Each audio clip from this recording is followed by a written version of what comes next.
ঘরে যা ছিল তাই দিয়ে একটু সোয়াবিনের তরকারি করছি। প্রথমে কড়াইতে তেজপাতা দিলাম,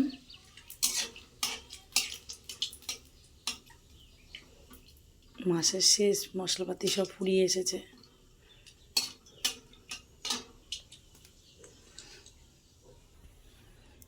তারপরে কড়াইতে দিয়ে দিচ্ছি পেঁয়াজ কুচনো।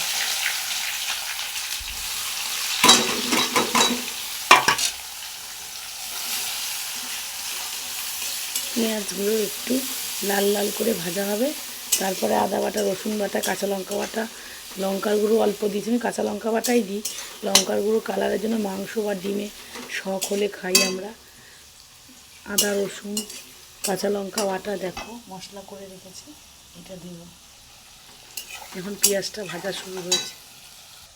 দেখো পেঁয়াজটায় কালার এসে গেছে, কিন্তু আর একটু লাল করব, আর একটু লাল করে তারপরে মশলাটা দেব। তো বন্ধুরা দেখছো এখন পেঁয়াজের কালারটা এসে গেছে। মশলা করাটা আমি আস্তে করে কড়াইয়ের মধ্যে এবার একটু অল্প সামান্য স্বাদ মতন, সামান্য যাতে স্বাদ হয় তার জন্য সামান্য স্বাদ মতন চিনি দেব। দেখো বন্ধুরা স্বাদ মতন চিনি আর নুন দিয়ে দিয়েছি।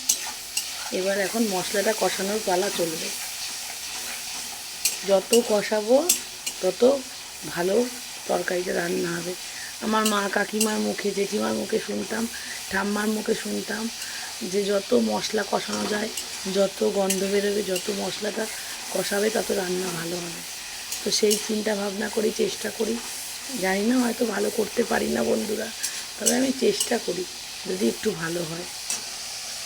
দেখতে পাচ্ছ বন্ধুরা মশলাটা এখনও কষানোর পর্ব চলছে। তো বন্ধুরা আমি এখনও মশলাটা কষিয়েই যাচ্ছি, দেখছো সেই থেকে মশলাটা কষানোর পর্ব চলে যাচ্ছে।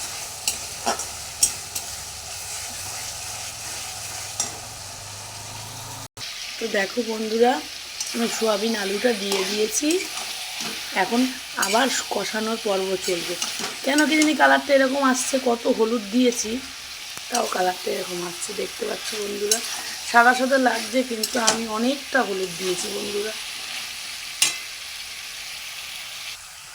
দেখো বন্ধুরা সেই থেকে কষানোর পর্ব এখনও চলে যাচ্ছে, এখনও কষিয়ে যাচ্ছি।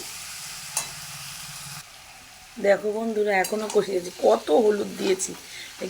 কি জানি ফোনের কি হলো, কালার আসছে না, দেখতে হবে ফোনটা। এখনও বন্ধুরা আমি কষিয়েই যাচ্ছি, প্রায় 12-13 মিনিট ধরে আমি সোয়াবিনটা কষিয়ে যাচ্ছি। দারুণ গন্ধ ছেড়ে গেছে বন্ধুরা। আর একটু পরে আমি এর মধ্যে জল ঢেলে দেবো। তো বন্ধুরা দেখছো আমি অল্প করে জল দিয়ে দিয়েছি, দিয়ে এটা ফুটে উঠবে, তারপরে নামাবো গরম মশলা দিয়ে। ফুটে উঠলে একটুখানি গরম মশলা দিয়ে দেবো, ঢাকা দিয়ে দেবো। তো বন্ধুরা দেখো আমার এখন সোয়াবিনের তরকারি রেডি। গরম মশলা দিয়ে দিয়েছি, এবার আমি নামিয়ে রাখবো। তো কেমন হয়েছে তোমরা দেখো, সঙ্গে থেকো বন্ধুরা। আমার চ্যানেলটা সাবস্ক্রাইব করো যদি ভালো লাগে। আমি তো সবার মতন ভালো ব্লগ দিতে পারি না, তো যদি ভালো লাগে আমার চ্যানেলটা সাবস্ক্রাইব করো, সঙ্গে থেকো বন্ধুরা। প্রত্যেকটা বন্ধু ভালো থেকো, সুস্থ থেকো, সুন্দর থেকো। টাটা।